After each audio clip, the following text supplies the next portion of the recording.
Voilà, bonjour à tous. C'est pour une démonstration d'un tentative de rechargement d'une climatiseur de maison qui est un petit peu limité aussi bien en froid qu'en chaud avec ce kit. Bien sûr, bien choisir votre gaz, point important.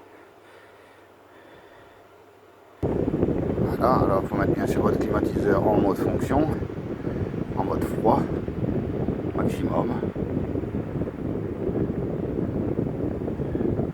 Voilà, une fois qu'il a tourné quelques minutes en mode froid, on va pouvoir commencer à prévoir le chargement de gaz. Ici, vous avez un petit bouchon à retirer. Ça, le remplissage se fera par ici. Vous ne pouvez pas vous tromper, vous voyez, il n'y a qu'un seul point de remplissage. C'est souvent sur le plus gros des tuyaux, la basse pression. Alors, comme on peut le constater sur mon manomètre, je suis presque bon, mais il manque un tout petit peu. Et c'est pour ça que quand je fais fonctionner ma clim au maximum, j'ai pas soit assez de chaud ou assez de froid. Puisque bien sûr, c'est une clim réversible qui me sert de chauffage en hiver. Bon, je vais pouvoir passer au chargement. On va dire qu'on va mettre idéalement la bonbonne la tête vers le bas et appuyer sur le petit bouton que vous voyez là, mais par petite pulsion, car il faut laisser le temps au circuit de se mettre à pression et qu'il se distribue entre la basse pression et la haute pression correctement. Bon.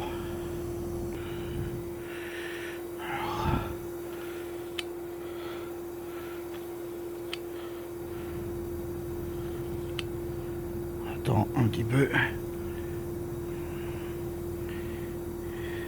Oui, c'est pas évident, je suis un petit peu dans le vide. Bon, voilà, ça m'a pris bien sûr quelques minutes que je n'ai pas eu très facile à pouvoir vous montrer les positions. On va prendre une petite test de mesure.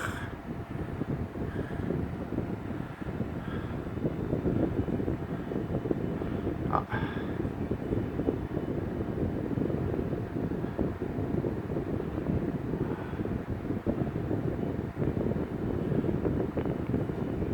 On voit que mes températures ont bien diminué. Le froid est quand même beaucoup plus intense.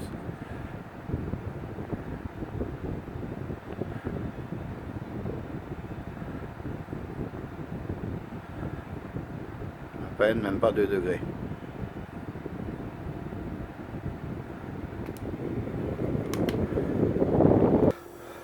Ne pas oublier de fermer votre bouchon correctement.